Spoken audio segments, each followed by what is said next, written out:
Hey guys, this is AK and welcome to this channel Chaudhary Gyan. तो ये हमारी video का लेक्चर नंबर 5 होने वाला है। तो इस वीडियो में हम कवर करने वाले हैं resolution of vector, unit vector and vector in a Cartesian form. ठीक है, इससे पहले हमारा वेक्टर का लेक्चर नंबर 4 था, वो भी अपलोड हो चुका था। तो अगर आपने अभी उनमें से जो 4 अपलोड हो चुके हैं उनमें से एक भी नहीं देखा है अगर, तो वीडियो के डिस्क्रिप्शन में सभी की लिंक है, तो वहाँ से जाकर के देख सकते हैं। काफ़ी अच्छी हमारी वेक्टर सीरीज चल रही है। इसमें हम बहुत अच्छी तरीके से कॉन्सेप्ट्स को कवर कर रहे हैं। तो अगर आप देखना चाहते हैं तो जल्दी से जाकर के देख लीजिए। तो आज जो बहुत ही इंपॉर्टेंट जो टॉपिक है वो कवर करने वाले हैं रेजोल्यूशन ऑफ वेक्टर के। कैसे आप कंपोनेंट्स लेंगे वेक्टर का, मतलब एक्स के डायरेक्शन में, वाई की डायरेक्शन, वो आपको सीधा समझ में आएगा आगे। और अगर आपने थोड़ा बहुत बुक में देखा होगा, कहीं कहीं लिखा रहता है ना आई कैप, या आई के ऊपर इस तरह मतलब कैप टोपी जैसे ऐसी, ये ठीक है। तो ये चीज़, तो ये वो आपको सारा कुछ क्लियर हो जाने वाला है कि वो सारी चीज़ें क्या होती हैं। तो आइए स्टार्ट करने से पहले एक और चीज़ बता देता हूँ कि हमारी जो वेबसाइट है वो भी स्टार्ट हो चुकी है, जिसका नाम है इन्फिनिटी ज्ञान। ठीक है, www.infinitygyan.blogspot.com। वहाँ पर अगर आप जाएंगे तो आपको मिल जाएगी हमारी वेबसाइट। वीडियो के डिस्क्रिप्शन में भी इसकी लिंक है। इसमें हम प्रोवाइड कराएंगे आपको फ्री नोट्स, जो कि लेक्चर के या और भी क्लास 10 से लेकर क्लास 12 तक के नोट्स इसमें आपको एक जरूरत नहीं मिलेगी। और आपको फिजिक्स के सारे डेरिवेशन इंपॉर्टेंट और जो मैथ में होते हैं प्रूफ, वो भी आपको वहाँ पर मिल जाने वाले हैं। ठीक है ना, तो उसमें हम धीरे धीरे कंटेंट अपलोड हो रहा है, तो आप वेट करिएगा, थोड़ा सा कंटेंट अपलोड हो रहा है, धीरे धीरे आपको पूरा कंटेंट वहाँ पर मिल जाएगा। और हम ट्राई करेंगे कि आपको फ्री बुक्स भी वहाँ पर प्रोवाइड कराया जाए। वहाँ पर एक बुक्स का कॉलम भी होगा जो कि आपको वहाँ पर देखने को मिल जाएगा। तो अगर आप देखना चाहते हैं वेबसाइट को तो नीचे डिस्क्रिप्शन में लिंक है, जाकर के एक बार देख जरूर लीजिएगा। ठीक है, तो स्टार्ट करते हैं इस वीडियो को। हमारा यहाँ पर हम लोग जो हेडिंग है वो स्टार्ट करने वाले हैं रेजोल्यूशन ऑफ वेक्टर। ठीक है, तो इसमें बेसिकली देखिए क्या होगा। ये देखिए हमने यहाँ पर अपना कार्टेशियन फॉर्म बना लिया है। इसका मतलब क्या है कि ये देखिए एक्स एक्सिस दिख रही होगी आपको, एक वाई एक्सिस दिख रही है।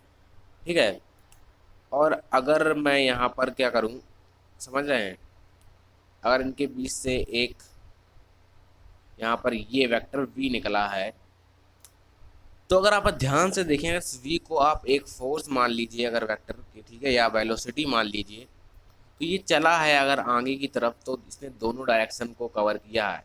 देखिए, अगर ये इस तरह आगे बढ़ा है तो ये कुछ एक्स में भी बढ़ा है और ऊपर की तरफ उठा है, तो मतलब कि वाई में भी बढ़ा है। ठीक है ना, देखिए इस तरीके से गया है, इस तरीके से ये, तो इस तरीके से गया है कि एक्स चला है। ये देखिए यहाँ से यहाँ तक अगर मैं एक्स मानूँ तो ये डिस्टेंस एक्स चला है, और उसके बाद ऊपर को भी थोड़ा सा उठा है, तो इसका मतलब ये डिस्टेंस वाई चला है। तो मतलब कोई भी बॉडी अगर उसे हम किसी तरीके से खींचें तो वो इस डायरेक्शन में तो चली सकती है, थोड़ा बहुत ऊपर उठेगी। या आपने देखा होगा जो कार्ट होती है, यानी कि ट्रॉली छोटी बच्चों वाली, या गाड़ी बच्चे छोटे बांध के उससे घसीटते हैं, तो हल्की सी ऊपर उठ जाती है और पीछे वाले पहियों पे चलने लगती है। तो मतलब वो आगे बढ़ रही है, थोड़े से ऊपर भी है, यानी कि वाई डायरेक्शन में भी है और एक्स डायरेक्शन में भी है। तो सेम यहाँ पर इस वेक्टर के साथ हो रहा है। तो इसके हम दोनों कंपोनेंट लेंगे कि एक्स में इसका क्या कंपोनेंट होगा और वाई में क्या कंपोनेंट होगा। तो देखिए हम यहाँ वेक्टर ए से एक परपेंडिकुलर डालेंगे यहाँ पर, और यहाँ पर एक वाई पर डालेंगे। ठीक है, और कुछ नाम दे देंगे इस तरीके से ए बी सी डी। अब अगर आप ध्यान से देखें तो यह थीटा एंगल जो दिख रहा है आपको, वो इस एक्स एक्सिस और इसके बीच का है। ये जो आपको वेक्टर दिख रहा है वी, इसके बीच का है। तो यही ट्रायंगल देख लेते हैं हम, ध्यान से देखिएगा फॉर एक्स कंपोनेंट के लिए ट्रायंगल ए बी सी। और अगर हम ट्रायंगल ए बी सी को देखें तो यहाँ पर अगर हम कॉस थीटा का प्रयोग करेंगे, इसका बेटा कॉस थीटा का प्रयोग करिए अगर हमने, तो हमें देखने वाला है कॉस थीटा। बताइए क्या होता था, सब 10th के लिए ना बेसिक चीज़ें हैं। बेस अपॉन हाइपोटेनस, तो बेस यहाँ पर देख सकते हैं सिंपल सा क्या है, एसी आपको बेस दिख रही होगी और हाइपोटेनस वी दिख रहा है। तो सिंपल से तरीके से आप कह सकते हैं कि बेस अपॉन हाइपोटेनस। बहुत बढ़िया, कोई दिक्कत यहाँ पर हुई नहीं होगी, बिल्कुल नहीं होगी। तो हमें अगर एक्स का कंपोनेंट चाहिए तो हमें क्या चाहिए होगा, उसके लिए हमें एसी की ज़रूरत होगी। देखिए आप, एसी जो डिस्टेंस होगी वो हमारा एक्स का कंपोनेंट हमें देगी। तो इसलिए हम यहाँ पर लिख सकते हैं A C equal to V cos theta. A C equal to V cos theta. तो वी का एक्स में कंपोनेंट कितना आ गया, वी कॉस थीटा। जो वेक्टर आपका वी है, जो वेक्टर वी है उसका एक्स में कंपोनेंट, यानी कि इधर झुकेंगे आप, एक्स में कंपोनेंट कितना आ गया, वी कॉस थीटा। आइए अब हम वाई में निकालेंगे। तो वाई में आप जल्दी से सोचिए क्या फाइंड करना पड़ेगा हमें एडी, क्योंकि देखिए वाई में हम निकालने के लिए हमें एडी साइड फाइंड करना पड़ेगा। तो आइए फिर से हम लेते हैं वही ट्रायंगल। ट्रायंगल देखिए वही है ABC, ठीक है। उसमें अगर हम साइन ले लें, साइन क्या होता है, perpendicular upon hypotenuse, perpendicular upon hypotenuse. तो परपेंडिकुलर क्या है यहाँ पर देखिए, थीटा के सामने वाली साइड BC और परपेंडिकुलर और हाइपोटेनस V। बहुत बढ़िया। तो BC निकाल लें हम, BC और AD क्योंकि बराबर है, देख सकते हैं आप लोग, ठीक है। BC और AD हमारी बराबर है, ये BC और ये AD। यहाँ देखते रहिएगा, कहीं खो मत जाइएगा, खो जाते हैं आप लोग, खोना नहीं है, बिल्कुल सामने देखिए बिल्कुल, तो बिल्कुल क्लियर होगा, ठीक है। BC और AD बराबर है, कोई दिक्कत नहीं है। तो BC की जगह AD अगर मैं लिख दूं तो AD बराबर V साइन थीटा। तो V का जो वेक्टर V है उसका Y में कंपोनेंट क्या आ गया, V साइन थीटा। Y में कंपोनेंट क्या आ गया, V साइन थीटा। बहुत बढ़िया है, कोई दिक्कत नहीं होनी चाहिए, ठीक है। V में क्या आ गया कंपोनेंट, V साइन थीटा। अब एक बात बहुत इंपॉर्टेंट याद रखने वाली, कि इसे रटना नहीं है बिल्कुल भी, कि आपने रट लिया कि सोच लें आप रट लें कि हाँ एक्स में होता है कॉस थीटा और वाई में होता है साइन थीटा, एक्स में होता है कॉस थीटा और वाई में होता है साइन थीटा। बिल्कुल नहीं रटना, बहुत बिल्कुल गलत है ये चीज़। अब देखिए क्या कॉन्सेप्ट क्या है, कॉन्सेप्ट ये है कि थीटा जिसके साइड होगा, यानी कि थीटा जिसके साथ एंगल बना रहा होगा, यानी कि किसके साथ बना रहा है, एक्स एक्सिस के साथ। तो थीटा जिसके साथ एंगल बना रहा होगा वो होगा आपका कॉस थीटा। समझ रहे हैं बात को, थीटा यहाँ पे किसके साथ बनाएंगे, बना एक्स एक्सिस के साथ। तो एक्स का कंपोनेंट क्या होगा, V cos थीटा, और दूसरा जो बचेगा आपका वो होगा साइन थीटा। तो V का Y में कंपोनेंट क्या होगा, V साइन थीटा। बहुत बढ़िया। आइए इसी पर एक जल्दी से एग्जांपल देख लेते हैं, बहुत क्लियर हो जाएगा आपको। ये देखिए यहाँ पर इस बार थीटा कहाँ पर, इस बार थीटा देखिए किसके साथ बना रहा है एंगल, Y के साथ बना रहा है। क्या बात है, Y के साथ बना रहा है। जल्दी से अब बता दीजिए क्या होगा, जिसके साथ थीटा एंगल बनाता है वो क्या होता है, ए। तो ये वेक्टर ए है, तो ए कॉस थीटा और नीचे एक्स का कंपोनेंट ए साइन थीटा, ठीक है। तो ये रटना नहीं है, समझना है कि जहां पर थीटा होगा जिसके साथ थीटा एंगल बनाएगा उसका कॉस और जो बचेगा वो साइन। बहुत बढ़िया, क्या बात है, बिल्कुल क्लियर हो गया। आगे बढ़ रहे हैं, देखिए आगे बढ़े तो क्या मिला हमें। अब हम बात करेंगे कि एक्स और वाई कंपोनेंट ऑफ वेक्टर का फाइंड करना। आपको एक क्वेश्चन दिया गया है, यहाँ पर एक क्वेश्चन आ चुका है। देखिए फोर्स कर दिया 10 न्यूटन। यहाँ पर देखिए थीटा किसके साथ बना, वो बहुत ध्यान रखना है आपको, किसके साथ बना है भैया, थीटा देख लीजिए एक्स एक्स के साथ बना है। तो अब फॉर एक्स के लिए निकालेंगे कंपोनेंट, तो क्या हो जाएगा 10 cos थीटा। बस सिंपल सा 10 थीटा की वैल्यू रखिए और यहाँ पर आप आंसर पाइए। थीटा पता है आपको कितना होता है, cos 30√3/2। देखो वैल्यू सारी याद होनी चाहिए, तो क्लास 10th क्या चीज़ है, जाके रिवाइज करिए, वैल्यू सारी चार्ट चिपकाइए, कुछ करिए, याद कर लीजिए वैल्यू को। cos 30√3/2, जैसे 2 से 10 को कैंसिल किया हमने, देखा यहाँ पर किसको 2 से 10 को कैंसिल किया, 5 टाइम्स जाएगा और यहाँ पर आपने कितना जाएगा 5√3। बहुत बढ़िया। और y के लिए बहुत सिंपल है, वही साइन थीटा लगा देंगे, 10 साइन 30 लगा दिया, तो साइन 30 की तो वैल्यू पता ही है 1/2। 2 से कितना जाएगा 5 टाइम जाएगा, तो कितना हो जाएगा, सिंपली 5 हो जाएगा। बहुत अच्छे, तो आगे बढ़ रहे हैं, ठीक है। समझ में आ रहा हो, कोई दिक्कत हो तो कमेंट करिए। देखिए आप देखिए यहाँ पर हम एक आपको कॉन्सेप्ट और सिखाना चाहते हैं कि देखिए यहाँ पर कुछ जो पर दो फोर्स है परपेंडिकुलर, तो पहले लैंग्वेज देख लीजिए आप, उससे ज़्यादा समझ में आ जाएगा। देखिए we can have two mutually perpendicular component of a vector other than x direction और वाई डायरेक्शन।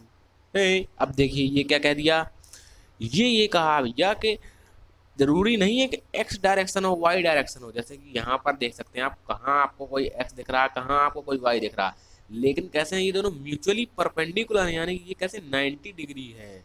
तो जब भी म्यूचुअली परपेंडिकुलर होंगे दो वेक्टर, यहाँ पर देखिए एक वेक्टर जो और मतलब दो म्यूचुअली परपेंडिकुलर होंगे दो चीजें, और उनके बीच से एक वेक्टर निकाल दिया जाए, उनके क्या बीच से वेक्टर अगर निकाल दिया जाए तो उसका भी कंपोनेंट हम ले सकते हैं। तो देखिए जिधर, तो इसलिए वो चीज रटनी नहीं थी कि हाँ एक्स के पास कॉस है तो बोला। अब थीटा किधर है, इसके साथ बना रहा है एंगल, जिसके साथ थीटा एंगल बना है वो क्या है, एफ कॉस थीटा, और जिसके साथ नहीं बना रहा है वो एफ साइन थीटा। तो सिंपल है, बहुत बढ़िया, ठीक है। तो ये भी क्लियर हो जाइए कि जरूरी नहीं है कि कोऑर्डिनेट वही बने, मतलब एक्स और वाई, कोई भी म्यूचुअल परपेंडिकुलर दो चीज हो सकती हैं, तो उनके साथ भी अपना एंगल बन जाएगा। अब देखिए अब बात करते हैं यूनिट वेक्टर्स की। अब यूनिट वेक्टर्स की बात करते हैं, ये हमने पहले ही लेक्चर में जब इंट्रोडक्शन पढ़ा था उसमें उसमें हमने सीखा था यूनिट वेक्टर की डेफिनेशंस भी सीखी थी और भी कुछ चीज़ें सीखी थी, लेकिन अब हम थोड़े से डिटेल में पढ़ेंगे और लंबा ले जाएंगे, ठीक है। तो देख सकते हैं आप लोग, पहले डेफिनेशन देखते हैं। ये डेफिनेशन मैंने साथ पहले ही बताई थी फर्स्ट लेक्चर में भी कि या unit vector is dimensionless vector having a magnitude of exactly 1। इसके पास जो मैग्नीट्यूड होता है वो एग्जैक्टली 1 होता है, मतलब एक मैग्नीट्यूड होता है, मतलब वैल्यू क्या होती है 1। हमें पता था क्या, इस जो वेक्टर क्वांटिटीज होती हैं, याद आ रहा कुछ, वेक्टर क्वांटिटीज किससे मिलकर बनती है बेटा, डायरेक्शन एज वेल और मैग्नीट्यूड। तो इसका मैग्नीट्यूड तो एक होगा लेकिन डायरेक्शन क्या देगा, ये हमें डायरेक्शन देगा, and it gives a direction. तो ये हमें डायरेक्शन देगा, कैसे देगा वो देखिएगा। देखिए अब वेक्टर है, अब वेक्टर ए कोई एक वेक्टर है, ठीक है। अब हमें इसका मैग्नीट्यूड पता चल गया, हमें इसका मान लीजिए, ठीक है, मैग्नीट्यूड हमें पता चल गया इसका कि मैग्नीट्यूड है इसका मॉड ए, ठीक है, इसका मैग्नीट्यूड है मॉड ए। समझिएगा बहुत ध्यान से बात को। अब हमने कह दिया कि हमें अब इसे वेक्टर बनाना है। आपने कहा अभी तो ये मॉड है, मतलब इसकी कुछ वैल्यू होगी 1 2 3 4, मतलब कुछ भी हो सकती है वैल्यू होगी। तो ये वेक्टर क्वांटिटी तो नहीं है, क्यों नहीं, क्योंकि डायरेक्शन नहीं है इसके पास। मल्टीप्लाई अभी हमें डायरेक्शन से मल्टीप्लाई करना है। तो अब हमें यहाँ पर जरूरत पड़ेगी यूनिट वेक्टर की। आप खुद सोचिए, इसको थोड़ा सोचिए, अंदर से सोचिए, ठीक है, अंदर से सोचिए कि अब हमें इसमें कुछ ऐसी चीज का मल्टीप्लाई करना है कि इसकी वैल्यू ना बदले, यानी कि मॉड ए जितनी इसकी वैल्यू होगी वो वैल्यू ना बदले, और साथ में से डायरेक्शन ही मिल जाए। तो बस आ गया, बहुत बढ़िया, क्या बात है, वेक्टर, यानी कि हम इसमें यूनिट वेक्टर का मल्टीप्लाई कर देंगे, क्योंकि 1 से किसी चीज को मल्टीप्लाई करो तो वैल्यू तो नहीं बदलेगी उसकी, और लेकिन यूनिट वेक्टर हमें क्या दे देगा, डायरेक्शन दे देगा। तो बहुत बढ़िया, तो वेक्टर ए बराबर mod A into vector A cap. तो इसका सिंबल क्या होता है, ये यूनिट वेक्टर का ए के ऊपर इस तरीके से कुछ टोपी जैसी पहना दी जाती है, तो इंग्लिश में उसी टोपी को कैप कहा जाता है। तो वही ए कैप पढ़ देते हैं हम लोग, क्या पढ़ते हैं बेटा, ए कैप। बहुत बढ़िया। तो कभी कभी अगर आपको देखा न, मतलब यूनिट वेक्टर हम बता देंगे वैसे तो, अगर कहीं कहीं नहीं देखे कैप तो समझ लेना कि ए कैप है, ठीक है, लेकिन ऐसा कहीं दिखेगा नहीं, वैसे तो सर जगह मैंने लगा रखा है। देखते हैं आगे क्या। अब देखिए ये फॉर्मूला मैंने सबसे पहली वीडियो में बताया था आपको कि अब यहाँ से अगर मैं यूनिट वेक्टर का फॉर्मूला निकालूं तो वो बेसिकली क्या जाएगा, vector A upon mod of vector ए। अब यहाँ से भी थोड़ा समझ सकते हैं आपकी, देखिए यहाँ से, यहाँ पे देखिए वेक्टर ए क्या लिखेंगे हम, मॉड ए और इनटू उसकी डायरेक्शन, इनटू में क्या लिखेंगे, उसकी डायरेक्शन, ठीक है, डायरेक्शन लिखेंगे। तो बेसिकली यहाँ से देख सकते हैं आप लोग, मॉड ए से ये मॉड ए कट जाएगा तो वेक्टर ए क्या देगा हमें, डायरेक्शन देगा। समझ रहे हैं, तो भाई समझना आना चाहिए, अंदर से निकलना चाहिए कि हाँ कैसे हुआ ऐसा, समझ रहे हैं। तो वेक्टर ए क्या देगा हमें, जो ये होता है हमारा यूनिट वेक्टर, वो हमें क्या देता है, बेसिकली डायरेक्शन देता है। इसका मैग्नीट्यूड कितना होता है, 1 होता है। बहुत बढ़िया।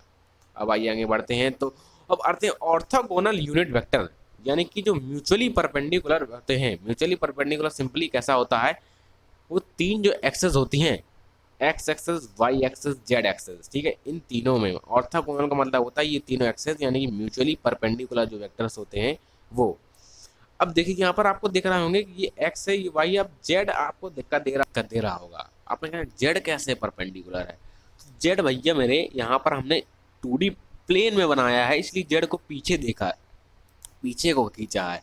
अब आप इमेजिन करिए, यानी कि आप सोचिए थोड़ा सा, ये जेड पता है कैसा बाहर है। मान लीजिए ये पॉइंट दिख रहा है आपको, ये रेड कलर का पॉइंट, यहाँ से सोचिए इस स्क्रीन से आपकी तरफ कुछ आ रहा है, आपकी तरफ कुछ आ रहा है, ऐसा सोचिए, इधर से निकल के आपकी तरफ कुछ आ रहा है। सोचिए, इमेजिन करिए भाई, इमेजिन जरूरी है। तो आपकी तरफ कुछ आ रहा, तो 2D में हमने इधर को बनाया, लेकिन बस बेसिकली वो है कैसा, सोचिए इस पॉइंट से, जो रेड कलर का ये आपको पॉइंट दिख रहा है ना, ये रेड इतना बड़ा इतना गोल मैंने बनाया है, इससे सोचिए आपकी तरफ कुछ निकल के आ रहा है, आपके मुंह की तरफ। देखिएगा थोड़ा सा वीडियो, थोड़ा मोबाइल अगर लैपटॉप जहाँ पे वीडियो देख रहे हैं उसके थोड़ा पास आइए। अब देखिए उस पॉइंट से आपकी तरफ निकल के अगर आ रहा है कुछ, ठीक है, पॉइंट से उस आपकी तरफ निकल के जो आ रहा है वो होगा जेड एक्सेस, ठीक है। तो बेसिकली वो आपने जो आई कैप अगर जे कैप सुना हो, नाम नहीं सुना तो अभी सुन लीजिए, क्योंकि बेसिक हम लोग स्टार्टिंग ही पढ़ रहे हैं, अभी आप 11th में हैं, कहाँ सुना होगा। अगर थोड़ा बहुत किसी ने सुन लिया हो, तो जो यूनिट वेक्टर एक्स डायरेक्शन में होता है, यानी कि जो यूनिट वेक्टर हमारी एक्स डायरेक्शन में होता है उसको कहते हैं हम आई कैप। किस कौन सी डायरेक्शन में? एक्स डायरेक्शन के अलोंग होता है, उसे हम कहते हैं आई कैप। और अगर वाई के अलोंग होगा तो कहेंगे जे कैप। किसके? वाई के अलोंग होगा तो जे कैप, और जेड के अलोंग तो के कैप। ये बेसिकली आपको याद होना चाहिए सब, कि एक्स के अलोंग आई कैप, वाई के अलोंग जे कैप और जेड के अलोंग के कैप। ये बेसिकली याद ही करना पड़ेगा, ठीक है, याद कर लीजिएगा, बहुत बढ़िया। आइए अब आगे देखते हैं कुछ सवाल। देखिए अब बिल्कुल आपको कॉन्सेप्ट अगर क्लियर है, सवाल भी क्लियर हो जाना चाहिए। वो कह रहा है कि वेक्टर ए हैज मैग्नीट्यूड तो 5 दिया गया है and its direction of positive x axis की डायरेक्शन में है। तो लिखने का तरीका देखिए, पहले सिंपल फॉर्मूला लिखेंगे। यहाँ से यहाँ तक देखिए आपको फॉर्मूला दिख रहा होगा, ये हमने पहले देखा था कि वेक्टर को कैसे लिखते हैं। उसका क्या? मैग्नीट्यूड इनटू ये क्या देता हमें? ए कैप, उसकी डायरेक्शन। तो बेसिकली मॉड हमें दिया ही है मैग्नीट्यूड, तो हमने लिख दिया 5, तो लिख दिया 5। अब वो कह रहा है पॉजिटिव एक्स एक्सिस में है, पॉजिटिव एक्स एक्सिस में, तो एक्स के अलावा कौन सा वेक्टर रहता था, कौन सा यूनिट वेक्टर रहता था? आई कैप। इसलिए हम क्या है यहाँ पर लिख दिया हमने आई कैप।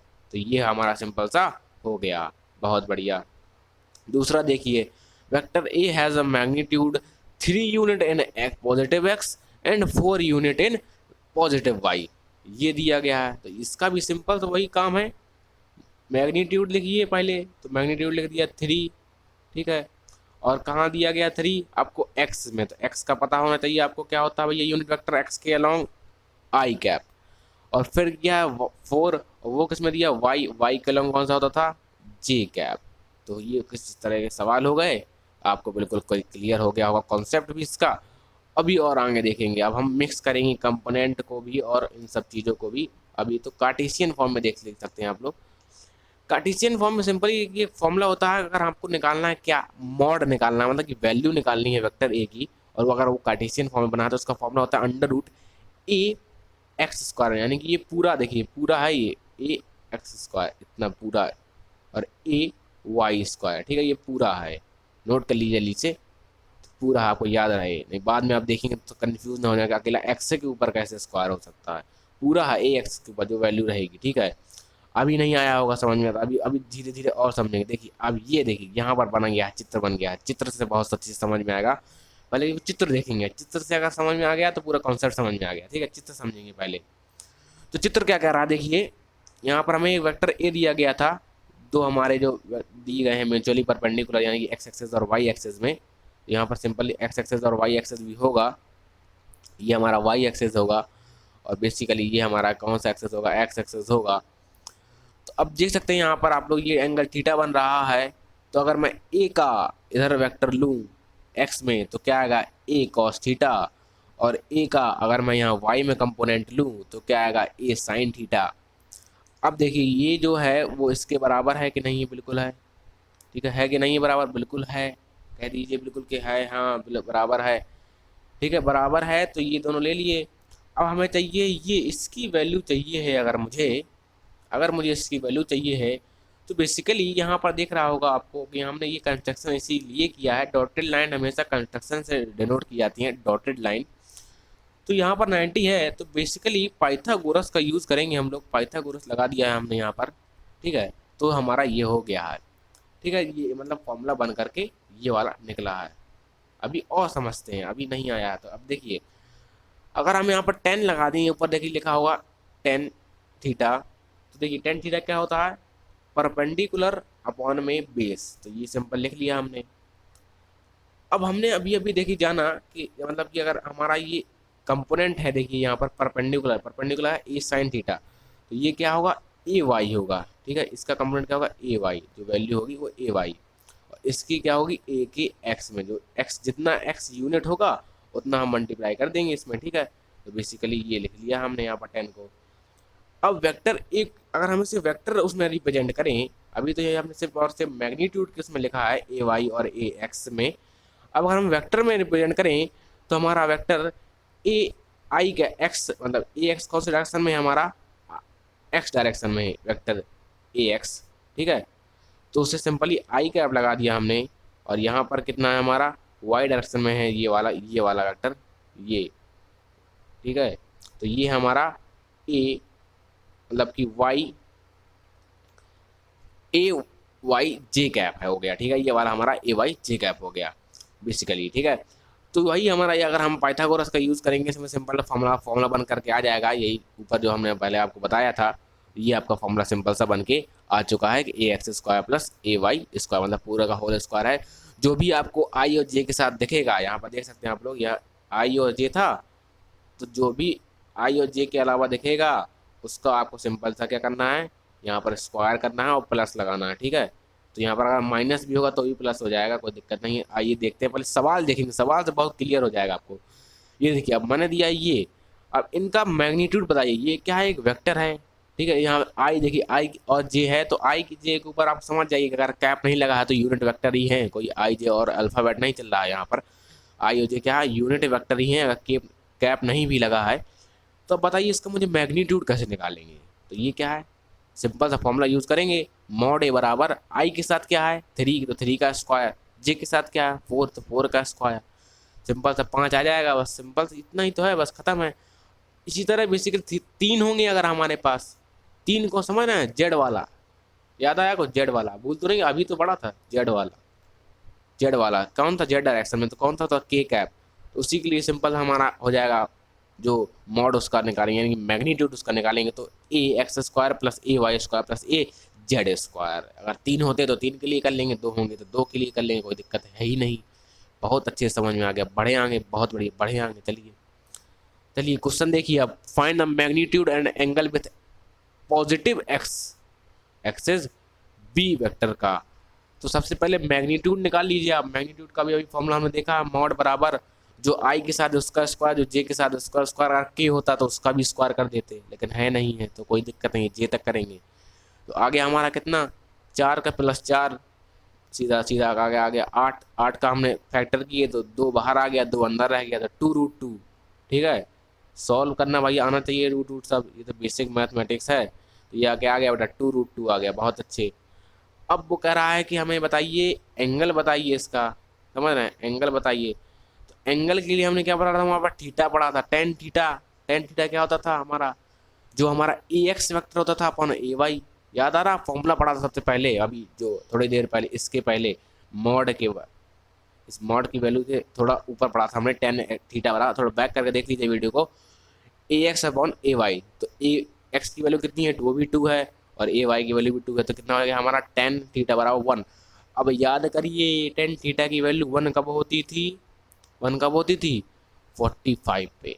तो क्या हमारा 45 आंसर आ गया है, आप कहीं आ गया बड़े बड़े बड़े आगे, नहीं आया है। उस आगे लाइन पढ़िए क्वेश्चन की भाई, वो कह रहा है with positive x axis, positive x axis के साथ हमें निकालना है angle, angle with positive x axis. अब आइए चित्र देखते हैं, क्या कहा, चित्र से दुनिया बनी है भाई, ये चित्र देखना जरूरी है। तो देखिए ये हमारा कोऑर्डिनेट सिस्टम हो गया, ये एक्स हो गया, ये पॉजिटिव, ऊपर जाते हैं तो पॉजिटिव, नीचे जाते हैं नेगेटिव, यहाँ पर जाते हैं तो क्या नेगेटिव, यहाँ जाते हैं तो पॉजिटिव। अब देखिए वो कह रहा -2 आई कैप, आई कैप पता है कि ना क्या, एक्स के डायरेक्शन में, तो याद है माइनस इसी साइड होता है, तो मान लीजिए -2 इधर है, ये -2 की लाइन हो गई, और -2 जे कैप, जे कौन सी होती है वाई की डायरेक्शन, तो ये मान लीजिए वाई की डायरेक्शन हो गई। तो ये देखिए वेक्टर हमारा कुछ यहीं पर आएगा, जो बना है ये एरो, ये वेक्टर का एरो बना है। तो ये हमारा, लेकिन ये जो एंगल बनेगा, ये जो एंगल बनेगा हमारा, ये तो बन रहा है नेगेटिव एक्स एक्सेस के साथ। देखिए ये वाली एक्स एक्सेस नेगेटिव होती है ना, ये वाली लेफ्ट साइड वाली एक्स एक्सेस क्या होती है नेगेटिव। तो ये जो एंगल बन रहा है थीटा, आइए थोड़ा और क्लियर बना देता हूँ मैं थोड़ा सा, जिससे समझ में आ जाए आपको, दिक्कत नहीं होनी चाहिए, क्योंकि दिक्कत अगर आपको हो गई तो फिर तो भाई बहुत दिक्कत है, ठीक है। तो ये देखिए यहाँ पर ये जो एंगल बना रहा है थीटा, ये तो बना रहा है भाई जब नेगेटिव एक्स एक्स के साथ, इन्होंने कहा लेकिन पॉजिटिव के साथ बताइए। तो पॉजिटिव यहाँ से जब यहाँ घूम के आएगा तो ये कितना हो गया 180 डिग्री, स्ट्रेट लाइन पर एंगल 180 डिग्री, और प्लस उसमें ये 45, प्लस उसमें ये 45। तो बेसिकली आंसर आएगा 180 plus 45, that is equal to 225, यानी 225 degree. That's your correct answer. Okay, so आइए आगे बढ़ते हैं और देखते हैं लास्ट क्वेश्चन हमारा होने वाला है, find a unit vector in the direction of, ये हमें एक यूनिट वेक्टर फाइंड करना है। अब हमें देखिए बहुत हमने तो थोड़ा मिक्स करने की कोशिश की है यहाँ पर, कि हमें अब एक यूनिट वेक्टर फाइंड करना है जो कि डायरेक्शन में हो। किसकी डायरेक्शन में हो? 3i cap minus 4j cap. अब याद करिए यूनिट वेक्टर का फॉर्मूला सबसे पहले वीडियो में पढ़ा है आपने यूनिट वेक्टर की हेडिंग में। A cap equal to vector A upon mod of vector A. ये पढ़ा है कि नहीं पढ़ा? सबसे पहले ही पढ़ा है। अब सिंपल सा क्या निकालिए, देखिए हमारे पास यहाँ पर क्या क्या गिवन है, ये तो हमें फाइंड ही करना है, ये वैल्यू ये गिवन है हमें, और मॉड ए निकाल लें हम तो बस हमारा काम हो गया। समझ रहे हैं? मॉड ए निकाल लें तो बस काम ही हो गया। मॉड ए तो बहुत सरल है, आपने अभी सीखा फॉर्मूला। जो आई के साथ उसका स्क्वायर और जे के साथ है उसका स्क्वायर, सिंपल सा है। आई के साथ है उसका स्क्वायर, जे के साथ है उसका स्क्वायर, के होता तो उसका भी स्क्वायर, जो उसके साथ होता। लेकिन हाँ, बस निकाल लीजिए। तो मॉड ए बराबर कितना आ गया? 5 आ गया। और अब फॉर्मूले में वैल्यू रख दीजिए, तो 3i cap minus 4j cap, सबके ऊपर कैप लगा है। आई जे का भी मिले सिंगल तो समझ लीजिए कैप लगा है वेक्टर में, अभी जो जितना हमारा चल रहा है वेक्टर सीरीज उसमें, अपॉन 5। और इसे आप सेपरेट करके लिखना हो, सेपरेट करके लिख लीजिए कि 3i कैप मतलब कि अपॉन में 5, ये सेपरेट करके, और माइनस 4j कैप अपॉन में 5, इससे सेपरेट करके भी लिख सकते हैं। मतलब कि समझ लीजिए, अब ये आपको डायरेक्शन बता रहा। अब आप समझिए, मतलब 3/5 आई कैप यानी कि 3/5 अपन चले एक्स में। समझ रहे हैं बात को? 3/5 अपन चले एक्स में, और माइनस 4/5 अपन चले जे यानी कि वाई डायरेक्शन में। अब आया होगा आपको थोड़ा सा अंदर से जो है कि समझ में कि हाँ अच्छा ये बता रहा है यूनिट वेक्टर की डायरेक्शन क्या है।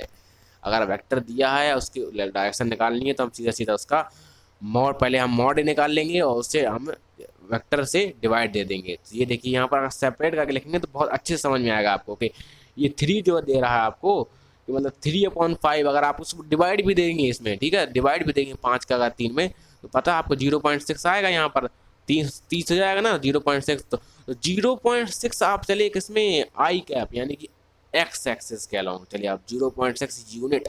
अब यूनिट कुछ भी हो सकती है, आप सेंटीमीटर मीटर जितना चले। और 4/5 कहाँ चले? आप जे कैप में। तो ये सिंपल सा आपका था, और आज की वीडियो में इतना ही। और अगली वीडियो में हम मिलेंगे नई एक लेक्चर के साथ, जिसमें हम बहुत अच्छी तरीके से पढ़ने वाले हैं क्या, जिसमें हम बहुत अच्छी तरीके से समझेंगे और जानेंगे आगे के कॉन्सेप्ट वेक्टर्स के। तो बने रहिए हमारे साथ और चैनल को सब्सक्राइब जरूर कर लीजिएगा, क्योंकि अगर आप चैनल सब्सक्राइब करते हैं तो हमें बहुत सपोर्ट मिलता है, और वीडियो को लाइक करके हमें हमारा मोटिवेशन भी बढ़ाते रहिएगा। Thank you for watching this video. हर परीक्षा में उसका भी नंबर बढ़ने लगा है। ललन मोरा अंग्रेजी हिंदी गणित सब